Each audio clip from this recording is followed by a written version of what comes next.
আজকে আমি আপনাদের দেখাবো চিকেন স্যান্ডউইচ। তো প্রথমে আমি মিউনিস বানাবো, ঘরেই আমি মিউনিস বানাবো। আর মিউনিসটা কীভাবে বানাবো সেটা আপনাদের দেখিয়ে দেব।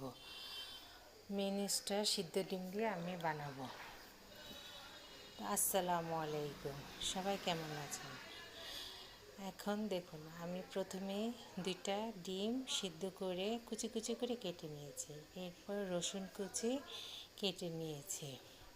আর রসুন কুচিটা না দিলে মিউনিসটা মজা লাগবে না। স্বাদ মতো লবণ দিয়ে দিলাম। এখন গুঁড়া দুধ দিয়ে দিব 3 টেবিল চামচ। গুঁড়া দুধ দিয়ে দিলাম। তারপর দিব গোলমরিচের গুঁড়ো।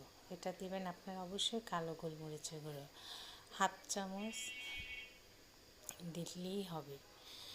এরপর দিয়ে দেবেন আধা কাপ সয়াবিন তেল। কেউ চাইলে অলিভ অয়েলও দিতে পারেন, তা আমি অলিভ অয়েল খাই।